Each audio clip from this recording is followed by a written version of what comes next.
આખી પૃથ્વી છે ને આ પૃથ્વીની અંદર આપણો ભારત દેશ આવેલો છે ઘણા બધા અલગ અલગ દેશ આવેલા છે એમાં પૃથ્વીની અંદર ઘણા બધા પાકિસ્તાન પછી અમેરિકા એવા આફ્રિકા એવા ઘણા બધા દેશ આવેલા એમાંનો એક આપણે કયા દેશમાં રહી તો કે ભારત દેશ ભારત દેશની અંદર કેટલા બધા રાજ્યો રાજસ્થાન આંધ્રપ્રદેશ એવા બધા અલગ અલગ રાજ્યો આવેલા છે ને એમાં આપણું રાજ્ય કયું છે ગુજરાત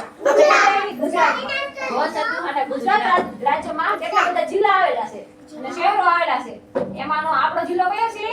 ભાવનગર એમાં છે આપણો ભાવનગર જિલ્લો આવેલો છે ભાવનગરની અંદર કેટલા બધા તાલુકા આવેલા છે કેટલા બધા ગામડા આવેલા છે અને કેટલા બધા વિસ્તાર આવેલા છે આપણે ભાવનગરમાં રહીને તેમાં કેટલા બધા વિસ્તાર આવેલા છે દાખલા તરીકે કુંભારવાડા વડવાડા સુભાષનગર આનંદનગર એમાં આપણે ક્યાં રહીએ કુંભારવાડામાં કુંભારવાડામાં કેટલી બધી આંગણવાડી આવેલી છે દાખલા તરીકે કંચનબેનની આંગણવાડી ઓલા પણ મધુબેનની પ્રવીણાબેનની બધી આંગણવાડી એમાંની કઈ છે આપણે આ આંગણવાડી આ કઈ છે આપણે આંગણવાડી ક્યાં આવી ગઈ તમારું ઘર અહીંયા ક્યાં છે કુંભારવાડાની કે આજુબાજુ આવેલો છે ને જે આપણું ઘર છે તો આપણા ઘરની અંદર પાછા કેટલા બધા હું આવતા હોય પક્ષી આવતા હોય કેટલા બધા વૃક્ષો હોય ને આપણા વૃક્ષો એટલે આપણે કઈ બહાર જતા હોય તો નદી તળાવ આવતા હોય ને બધું એટલે એ હું છે આપણા કુંભારવાડાનો વિસ્તારની બધી ઓળખો બરોબર આ સમજાય કે તમને પૃથ્વીની અંદર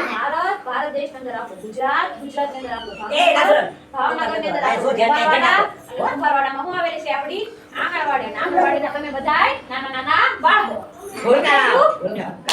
ગયું ને